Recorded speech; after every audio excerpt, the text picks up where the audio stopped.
I regret to inform everyone there's an update in the Olivia Nuzzi, Ryan, Lizza, Robert F. Kennedy Jr. scandal. Try to say that 5 times fast. I don't think you can do it. I think you'll just die if you try to do that.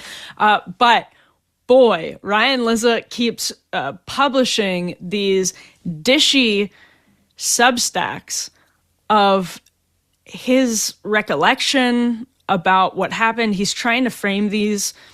He's trying to frame these as like artful essay type reflections on what happened. So, just for an example, the excerpt he published today is called Part 4, Means of Control. The Mar-a-Lago tape, this is the subheading, the Bobby phone call, Olivia's side of the story, and the neighbor who cracked the case. And I just have to tell you, he's wildly overselling the drama.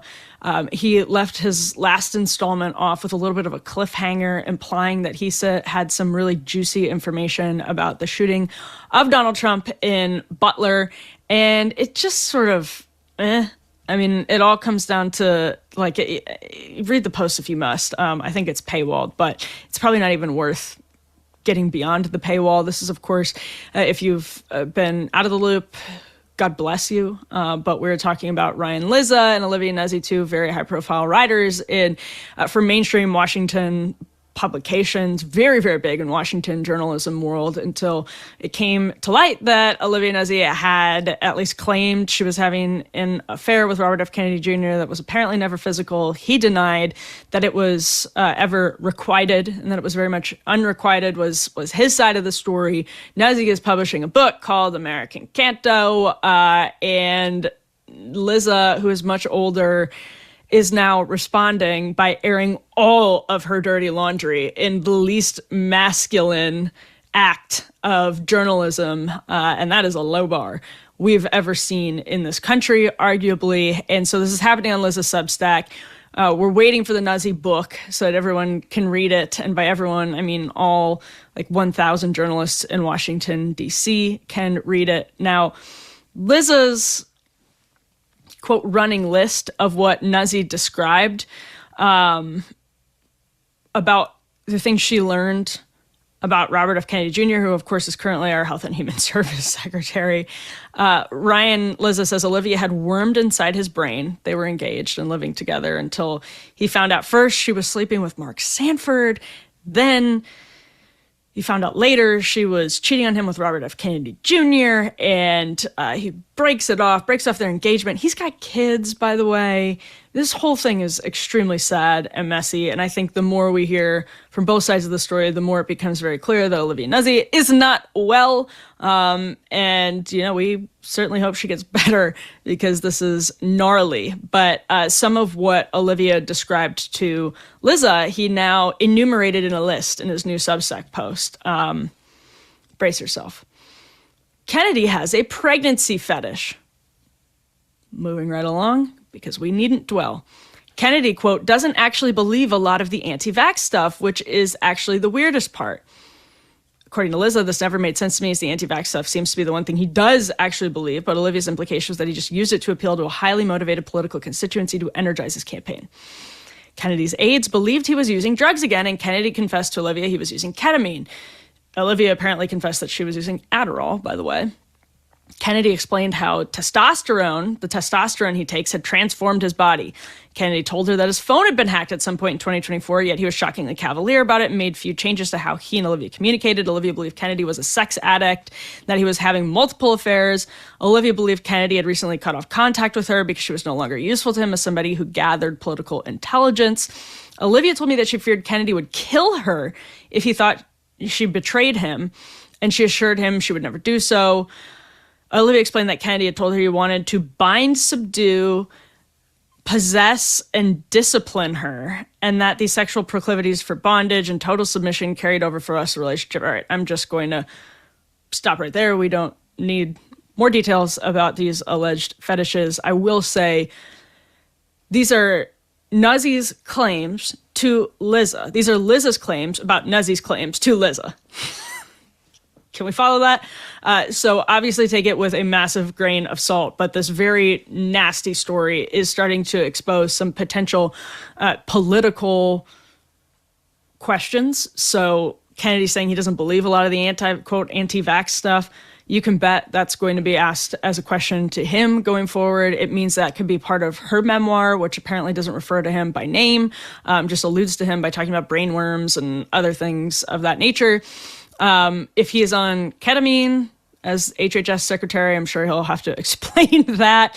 So there are mounting political implications. Now, do I think there's any political threat to Bobby Kennedy's tenure at HHS because of Brian Lizza revelations about Olivia Nuzzi revelations? No, I don't think Robert F. Kennedy Jr. is under any particular threat. I think people kind of, sadly, see all of this as built into the nature of a high-powered Kennedy man. It's kind of what they expect, and they want someone who's completely disruptive to the politics, and the personal is subordinate to the politics in the Trump era for a lot of anti-establishment folks who feel that the country is teetering on the brink of an absolute disaster and don't particularly care about the personal life of Donald Trump or Robert F. Kennedy Jr.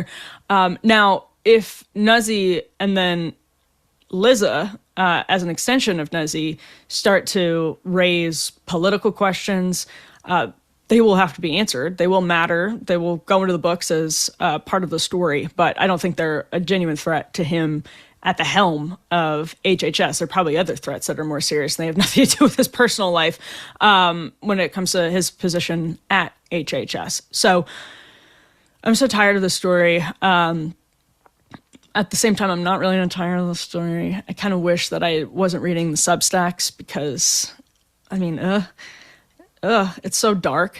It reminded me, though, in a weird way of the story we can put up from the Daily Mail here. The headline is Best-Selling Author 63 says she split from husband so she can have more freedom. But guess who's still footing her bills? That's an incredible Daily Mail headline, first of all.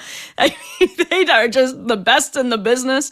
Nobody can beat their headline game, but it's about Cathi Hanauer, who separated from her New York Times journalist husband, Daniel Jones, as the Mail puts it, 30 years on from their 1992 wedding after growing apart. Now, you may not know the name Cathi Hanauer, but she's actually the creator of the, quote, modern love column at the New York Times, which the Daily Mail, I think, appropriately describes as the smash hit where readers share deeply personal stories about love, marriage, and divorce that ended up as a pretty splashy Amazon series a few years ago as well. It's critically acclaimed. People have loved it. Even if you don't read the New York Times, you've probably gotten it emailed to you or posted on Facebook at some point in the last 10 years. It's just been very, very popular.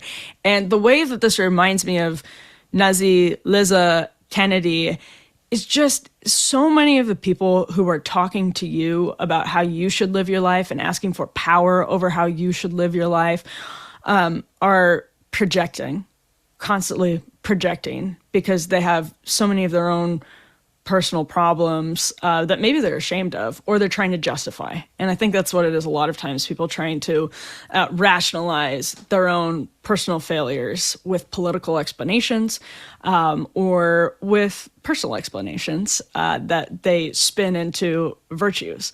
And Modern Love as a column did that a lot. Just emphasis on the modern and all of the ways modernity has steered love in the wrong direction, so to speak. But obviously sad to see this marriage breakup, this 30-year marriage breakup. Sad to see people who were creating such a high-profile platform for that conversation about marriage and about modern love, even in ways, I think especially because it went in ways that I think were unfortunate. It's still sad to see a marriage break up. So these people, I think it's Ro Khanna who now refers to the, quote, Epstein class. I love that language. I know Ro's a Dem, I'm conservative, but talking about the Epstein class is so perfect because, as we talked about over the last couple of weeks, the Epstein emails reveal the sorry state of personal morality inside these elite circles, with Larry Summers basically using Jeffrey Epstein after his conviction as his personal hitch. The Will Smith movie. He's like, this is Jeffrey Epstein, he can be this for me. It's unbelievable. and yet totally believable at the same time. So just utterly broken personal lives that get foisted on the rest of the country in the form of norm setting, some cases law setting, and it's coming from such broken people. Money and power are deeply corrupting. The concentration of power and money right now is pushing, I think, some elites into new heights of personal misery and corruption. So we're seeing a lot of these stories, I think, for a reason. There's always going to be a lot of these stories, but I think we're seeing a lot of these stories for a reason right now, and they're going to resonate for that reason right now, too. If you've ever taken a look at the nutrition label on any typical bag of chips, you will find a chemical cocktail. It is absolutely disgusting. Seed oils, MSG, artificial dyes, vague, natural flavors, quote unquote, and ingredients that sound more like a science experiment than a snack. But I've talked about my experience tasting masa chips and then looking at the back of the bag and seeing just those 3 ingredients. Masa is part of the growing movement to bring back real food with only 3 ingredients: organic corn, sea salts, and 100% grass-fed beef tallow. Not only do these chips avoid the bad stuff, they taste incredible too. Really, really, they do. With masa, you'll feel satisfied, light, and energetic with no crash, bloat, or gross, sluggish feeling afterwards. Basically, snacking on masa chips is nothing like regular chips. And personally, my favorite flavor of masa is churro. I guess churro for dessert. They're so good, but I can't choose between any of the flavors. They are all so good. I love lime too. If you love masa, then you'll also love Vandy Crisps. And everybody who's listening to this, if you've heard me before, you know that I love Vandy Crisps. I just love all of them. I have a problem. Vandy is Masa's sister company. They make the most delicious 3-ingredient potato chips that I have ever tasted. Truly, my favorite flavor is barbecue, but I love them all. So if you're ready to give Masa or Vandy a try, use code AFTERPARTY for 25% off your first order at masachips.com or vandycrisps.com, or simply click the link in the video description or scan the QR code to claim this delicious offer. Don't feel like ordering online? Masa and Vandy are now available nationwide at your local Sprouts supermarket, so stop by and pick up a couple of bags before they're gone.